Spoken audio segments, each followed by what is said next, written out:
Welcome, dear televiewers of DMR TV, to this our weekly program, Purposeful Leadership, with me, Reverend Father Kirsten Nyamjongong Bimi. It is important that I take you back to some important aspects that we have been touching so far.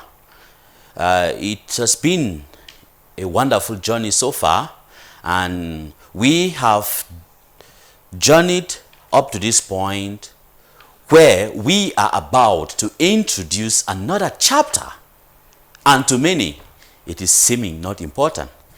We started with the relationship of a leader with a God. That means a leader's relationship with God, how intimate he is supposed to be with God in order to carry on his mission. And the second chapter, which I judged, which was necessary for leaders, was his relationship with his people, the leader's relationship with the people. And we said that the leader is supposed to be with the people. He becomes the doulos, that means the servant. He becomes the diakonos and the doulos, that means servant or the slave. In Greek and Hebrew, those are the terms I am using, and I use those terms to tell the leaders that they become slaves, they become servants of the people, and they become what we call in Pidgin the man of the people. I put in quote, you are the man of the people. It means you share their joys and their sorrows. And another chapter which we visited was the leader's relationship with his collaborators, that is his immediate people where he is working. And we said he is supposed to feel them, relate with them well, and make sure that they move from one stage to the other, from mediocrity to excellence, identifying competencies, and we touched so many aspects there. And today, I judged it so important. We judged so important that we come with this very important aspect, that being a leader, there is something that happens. What is that thing? He has enemies. He has friends. That is why we have judged it so important that we talk about a leader's relationship with his enemies and friends. That is what we shall be talking about today. Before we delve into today's business, we will set ourselves with this musical interlude.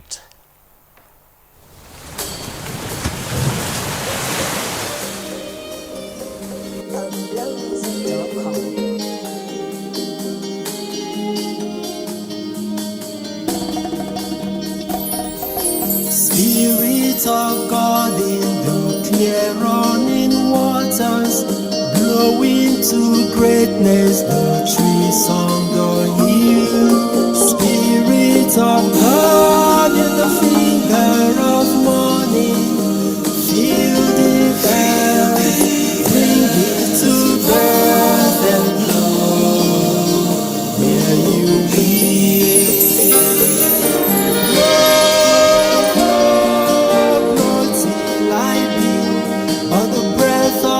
Spirit, blowing in me.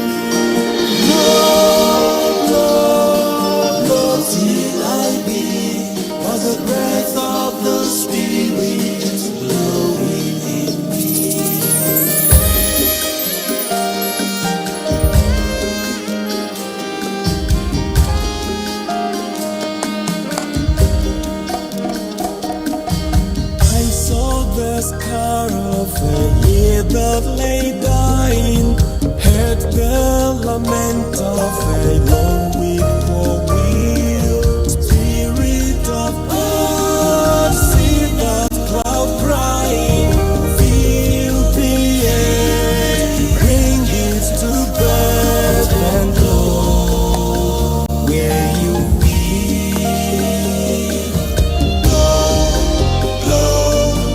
Blow till I be, but the breath of the Spirit blowing in me. Blow till I be, but the breath of the Spirit blowing in me.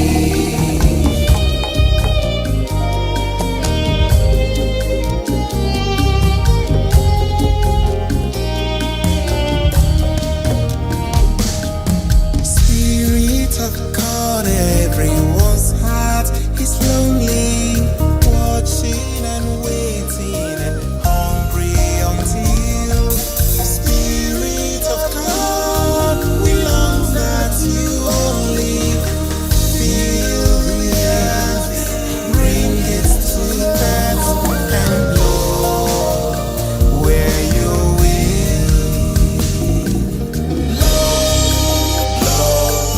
Blow till I be, but the breath of the Spirit blowing in me.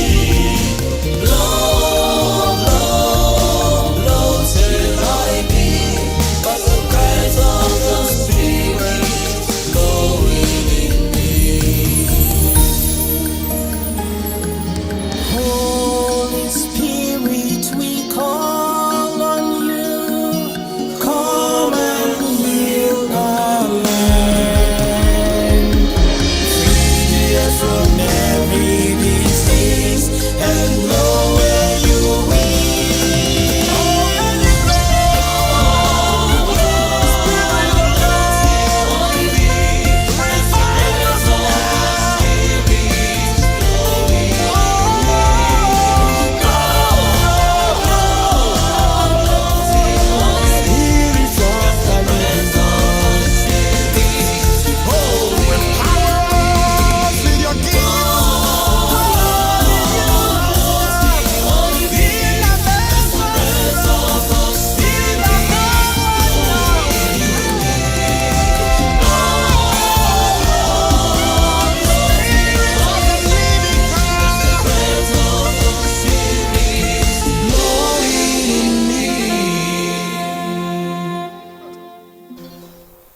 Thank you for that wonderful musical interlude. Spirit of God in the clear running water. Spirit of God. The Spirit of God is always there to sanctify, to clear our evil thoughts and bring in good thoughts. Today, as I earlier mentioned, we are talking about a leader's relationship with his enemies and friends. Friends, enemies. We sometimes don't believe in the aspect of enemies. We don't think that they exist. But it is something that we need to talk about to be able to help our leaders to know how to manage these people, because they are always there. First of all, I want to help our leaders know that they exist. Enemies exist. We first of all, as leaders, we have to accept the fact that these enemies exist. As a leader, you need to know that they exist. They are around you. And so, I am telling you as leaders today that a true leader distinguishes himself or herself by the way he manages his relationship with his enemies and his friends. Somebody might ask me that, how do you know that this one or that one is your enemy? It is a difficult question to answer. They are around us. They are there. How do you identify them? It is difficult to answer, but we know that they exist. We need to accept it is a reality. They exist. The enemies exist. How do we get to this point? How do we even get to this point? Leaders should be careful, because enmity is created it is generated, it is built because we accept gossips. We listen to people and accuse them without listening to them. And in that case now, we are building enmity. People have been accused. You as a leader, you judge them and you condemn them without listening to them. Those points might be coming from their haters. Do you take note of that?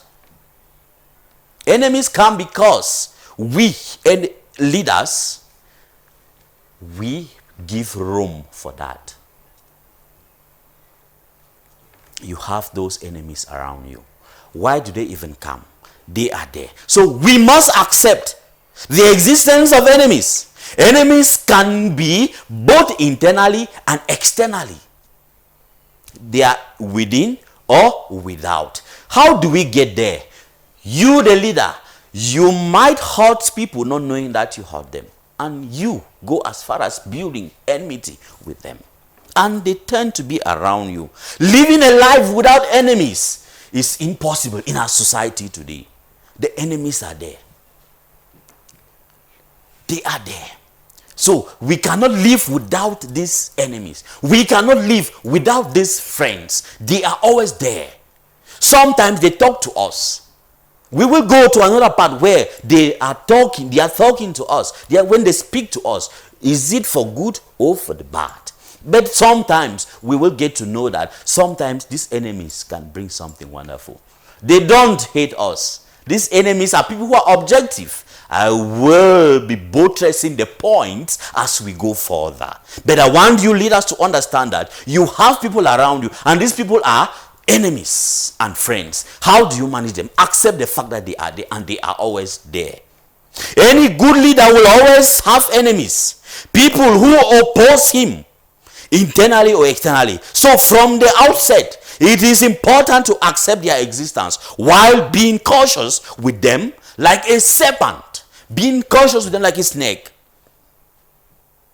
And you need to be candid like a dove. Following Christ's advice, where he says in Matthew chapter 10 verses 16 verses 16 to 23. And we read from this gospel. Here Jesus is reminding the apostles when he was sending them out on mission. What did he say? What did he say? Behold, I send you out like sheep among wolves. You must be clever as snakes and innocent as doves. I'm sending you out like sheep. The sheep becomes the leader. Wolves are these enemies who are always there. Let me give you some of their characteristics. One thing about you, the leader, is that you will be persecuted. They will persecute you. You will be brought to trial. Many will criticize you. Yesterday when I was dialoguing with somebody, when I was proposing this topic, how I want to come and talk about the relationship between the leader and his enemies and friends, and this person proposed that I should be able to mention that these enemies are people who criticize, and without criticisms we cannot grow. So it is left for the leader to be able to be disposed so that he can grow. Because criticisms will always come. So when you are criticized, it is for the good and not for the bad. So we are told here that these enemies are people who criticize. Be open to criticisms. They always criticize you. And one of the things too that I would like to mention is that they will hand you over to their courts. Remember, as a leader, your names will be in the various courts, in the quarters, in the salons, beer parlors, meetings, and all over. That is what happens. That as a leader, do not be worried when your name is mentioned here and there, because as a leader, you need to have such criticisms. You need to have such people who take your name to areas that you are not even aware of. Many will hate you. That is one of the aspects. They will hate you.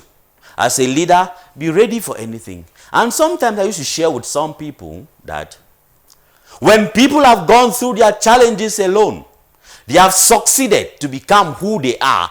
They are what they are. And people come to criticize them. They don't bother who stays or who goes. Whether you are there or you are not there with them, it doesn't matter. Because they have been through a lot alone. So sometimes I don't blame the leaders. I say it is because they have been through a lot. We sometimes hate our leaders. We develop hatred. Many will hate you. But as a leader, be conscious of all this. People will hate you. Whether you've done something wrong to them or you haven't, be aware that they will hate you. Be aware. So dear viewers, a true leader, a leader should know that the Lord can make use of these persons too. One thing that I want to make these leaders understand is that despite the fact that these enemies exist, the Lord can make use of these enemies, or the Lord can speak to you through these enemies. They can speak to you through these enemies to call you to attention on one or two aspects, which with the intention here to help you grow, to help you succeed in your mission, to help you change. So sometimes these enemies can always speak to you. When these people come, they talk to you, always listen to them. Because the Lord can make use of your enemies to speak to you as a leader. The tendency is that most of our leaders, they listen to some of these persons with a lot of calculated carelessness, with stupidity of the upper bracket. Who are you to tell me this or that? What do you know? I am the head of. I am the leader of. Who tells you that being there where you are, you have the fullness of knowledge? So sometimes these people, and this enmity is developed because we are unable to listen to these people who are objective with us. When they tell us what we are supposed to do, when they speak to us, using the voice of God, helping us to grow, helping us to change in our mission, we tend to hate them and we develop enmity with these people. Sometimes people just look at your face and they hate you. You become their enemy. It happens. But I want to make sure that you understand that we are presenting to you this evening this fact, which is very clear, that these enemies, these free people, you see them as your enemies, the Lord can use them to help you in your mission. Do not forget this fact. Many of them are your saviors. When they talk to you, they talk objectively. I will visit another aspect and I will help some of these leaders to know that most of these enemies, they are people who are truly your friends. Don't forget. Those you see as your enemies are your real friends. They tell you the truth. For example, here, when we read the book of Numbers, chapter 23, verses 24 to 25, we see Balaam, a pagan prophet, who prophesied positively about the future of Israel. He was a pagan. We will understand here that this pagan will not have anything to offer. But he was the one who prophesied the future of the Israelites, the future of Israel. Let us read Numbers chapter 23, verses 1 to 24 to 25. If we admit, let us go further to listen to the words of Christ. If we admit with Apostle Paul that everything works for the good of those who love God, whom he has called according to his plan, confer Romans 8 verse 28. That everything works for the good of those who love the Lord. Everything works for the good of those who love the Lord. We are not denying, because as a leader, you will have these enemies, but those who love the Lord will have him watch our back. That signifies that even the enemy, by what he says or does against a leader, contributes to the realization of God's plan. Even his happiness. So sometimes your happiness comes from these enemies. Your happiness comes from them. Therefore, my dear viewers, the enemy ceases to be seen as. The enemy should be seen as someone who can bring happiness to your life, who can bring success to your mission. The enemy ceases to be seen as an enemy. Let the enemy be seen and considered as a true friend, as an ally of the leader. That is the proposal I have to make to you. Do not see those people as all enemies. They have something to contribute. You see them as enemies because when they speak, you don't listen. But don't forget that these people have a lot to contribute. And so another point I'm bringing across, I want to put across to all our leaders on this topic is that a true leader loves his enemies. The commandment of Jesus is that love those who persecute you. Love those who hate you.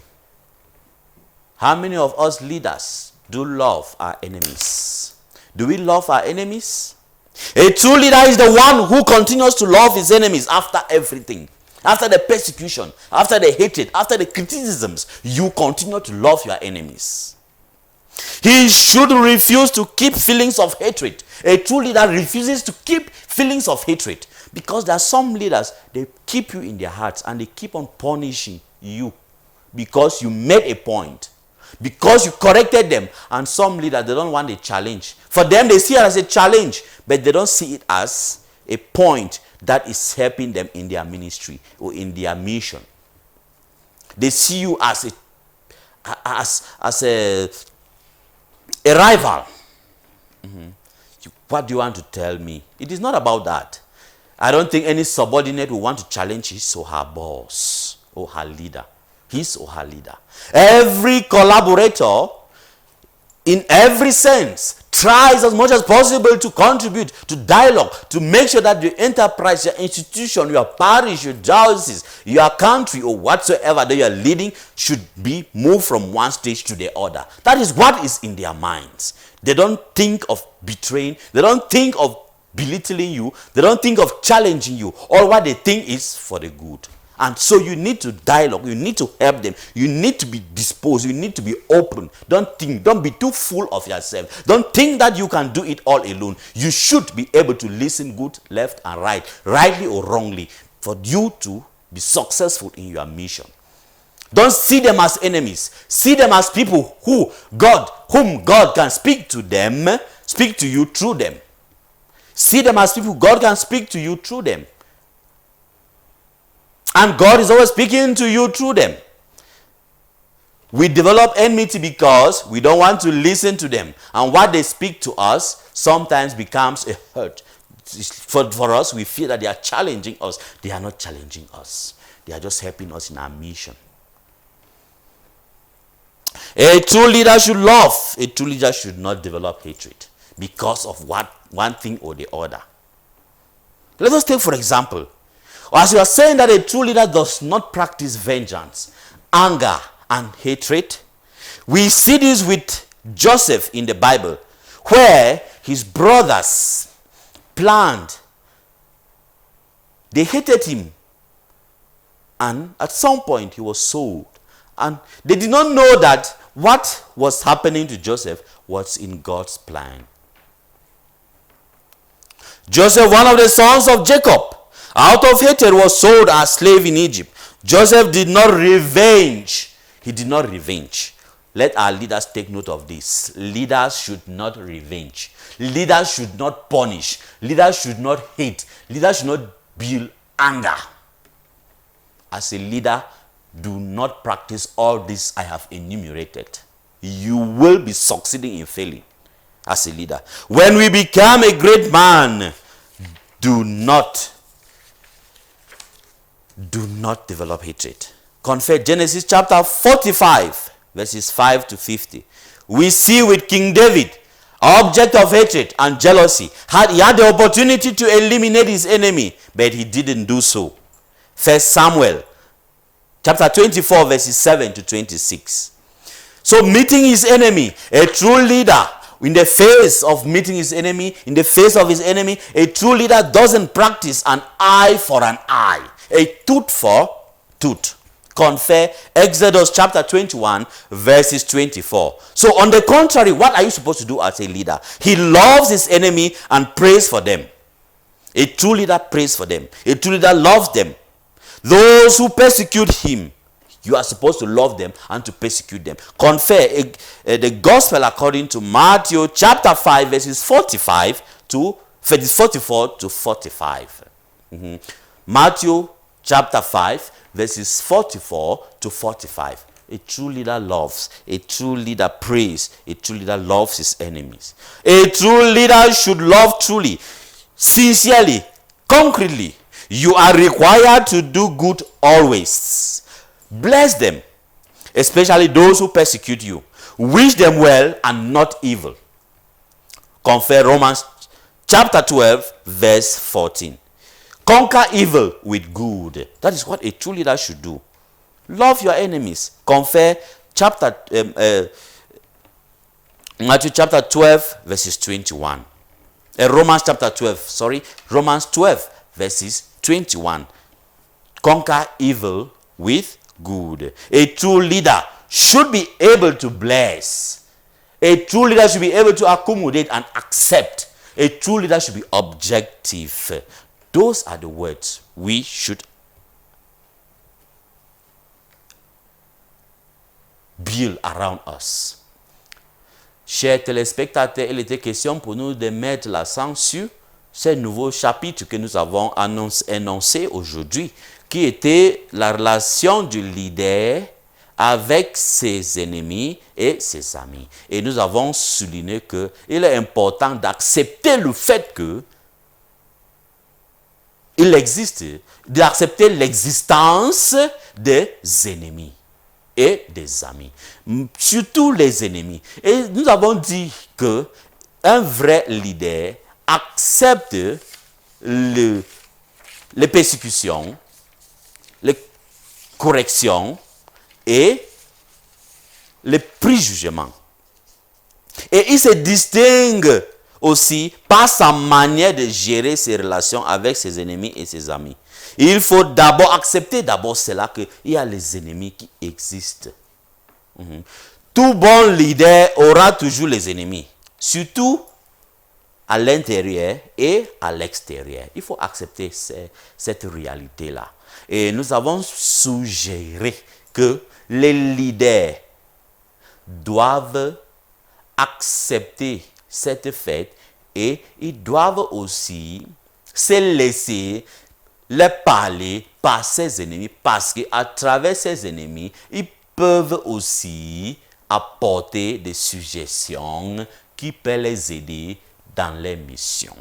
Nous avons dit qu'il faut qu'ils acceptent l'existence des ennemis. Et comment les gérer? Et voilà ce que nous avons proposé pour les leaders en cette édition de cet mercredi.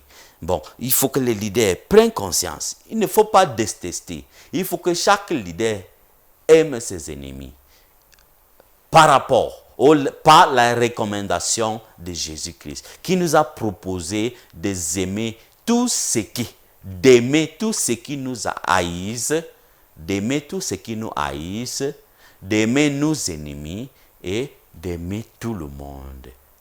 Voilà en quelque sorte un résumé ce que nous avons proposé aujourd'hui pour nos leaders. It is on this note that we come to the end of today's edition, and we thank all those who have contributed to the realization of this edition. See you next week, where we shall be continuing to buttress this chapter on the relationship between the leader and his enemies. It was Reverend Father Keston, your humble servant on today's edition. See you next time on Purposeful Leadership. God bless you.